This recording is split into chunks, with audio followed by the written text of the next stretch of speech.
Sanctus, Sanctus,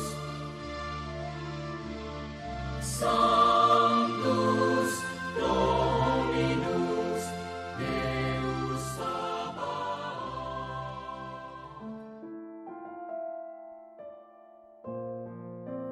Salam jumpa kembali saudara-saudariku yang terkasih dalam Tuhan kita Yesus Kristus. Salam sejahtera untuk kita semua. Berkat Allah yang Maha Kuasa senantiasa menyertai kita. Marilah kita mendengarkan dan merenungkan bacaan-bacaan kitab suci hari Selasa tanggal 14 April tahun 2026.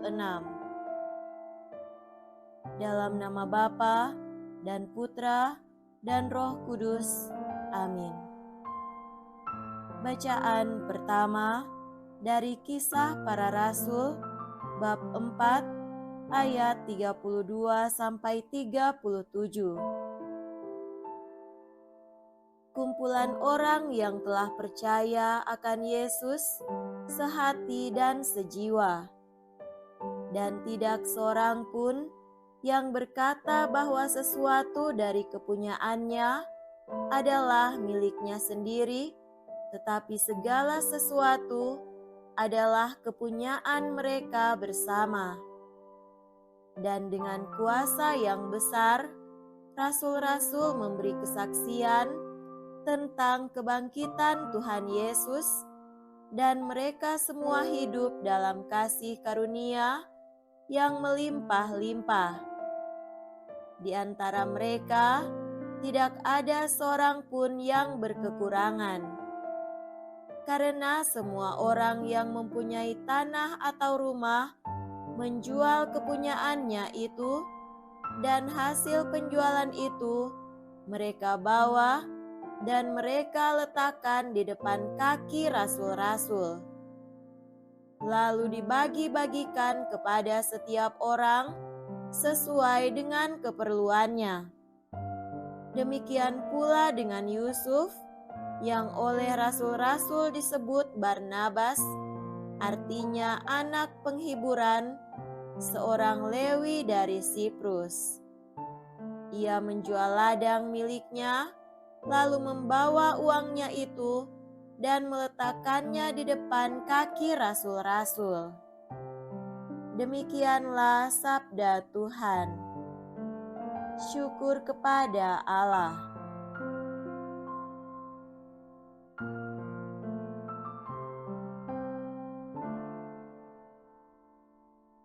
Semoga Tuhan beserta kita sekarang dan selama-lamanya. Inilah Injil suci menurut Santo Yohanes. Dimuliakanlah Tuhan. Injil Yohanes bab 3 ayat 7 sampai 15. Dalam percakapannya dengan Nikodemus, Yesus berkata, "Janganlah engkau heran karena aku berkata kepadamu, kamu harus dilahirkan kembali.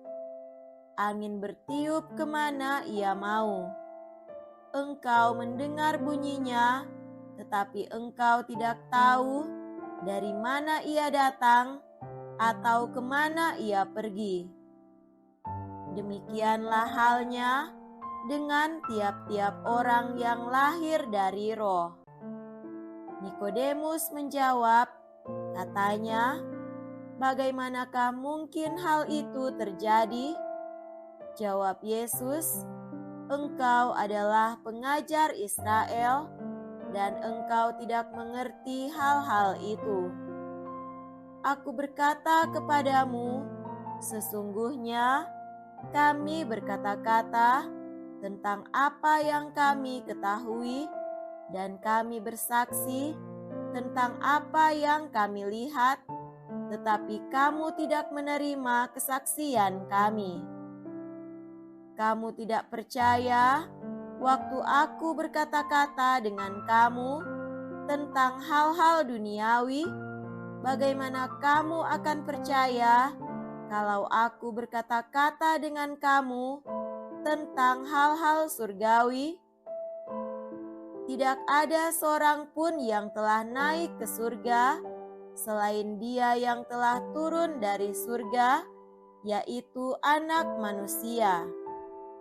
Dan sama seperti Musa meninggikan ular di padang gurun, demikian juga Anak Manusia harus ditinggikan, supaya setiap orang yang percaya kepadanya beroleh hidup yang kekal.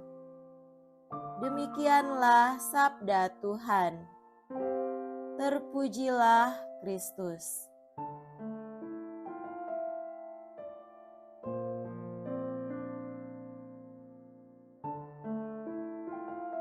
Saudara-saudariku yang terkasih dalam Tuhan kita Yesus Kristus, tema renungan kita pada hari ini adalah yang lahir dari Roh.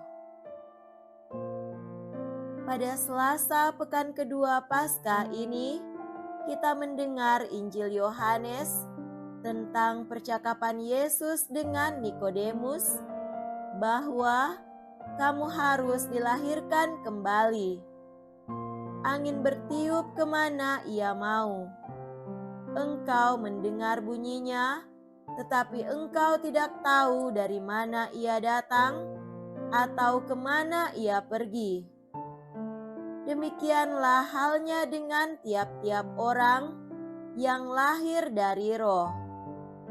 Kita pun pada perayaan malam Paskah sudah dilahirkan kembali dalam Roh lewat ibadah air pembaptisan.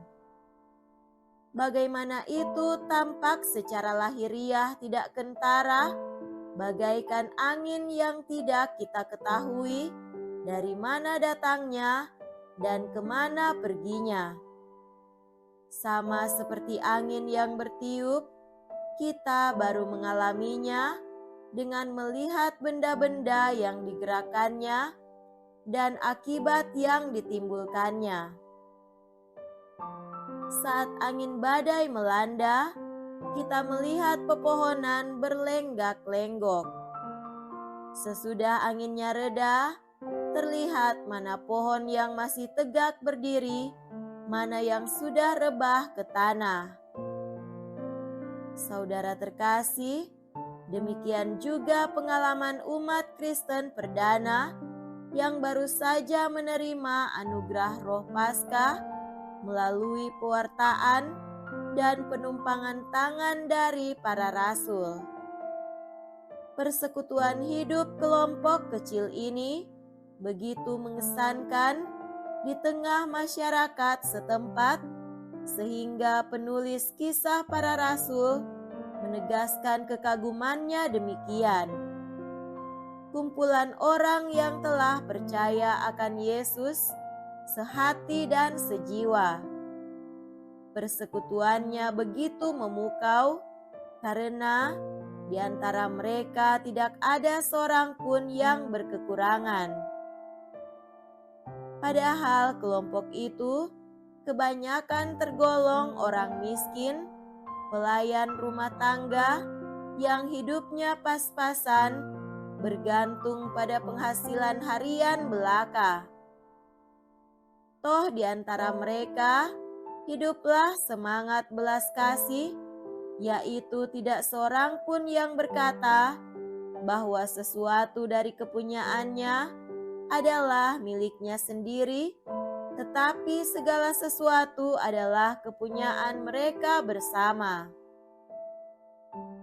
Dan dengan kuasa Roh yang besar, rasul-rasul memberi kesaksian tentang kebangkitan Tuhan Yesus, dan mereka semua hidup dalam kasih karunia yang melimpah-limpah.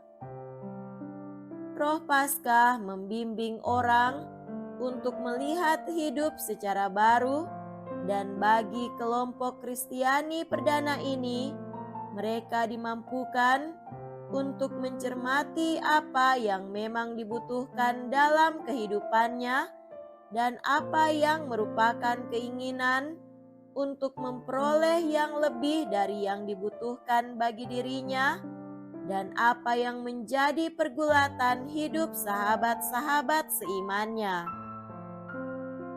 Karena semua orang yang mempunyai tanah atau rumah menjual kepunyaannya itu, dan hasil penjualannya itu mereka bawa dan mereka letakkan di depan kaki rasul-rasul, lalu dibagi-bagikan kepada setiap orang sesuai dengan keperluannya. Saudara-saudari yang terkasih, kita yang baru saja lahir kembali dalam roh pada perayaan meriah Paskah dengan ibadah air pembaptisan pada malam Paskah, ditantang untuk menunjukkan anugerah roh Paskah itu di antara anggota-anggota persekutuan kita, agar roh bisa mengakui bahwa mereka itu sehati dan sejiwa, dan mereka hidup dalam kasih karunia yang berlimpah ruah. Semoga demikian. Amin. Dalam nama Bapa dan Putra dan Roh Kudus. Amin.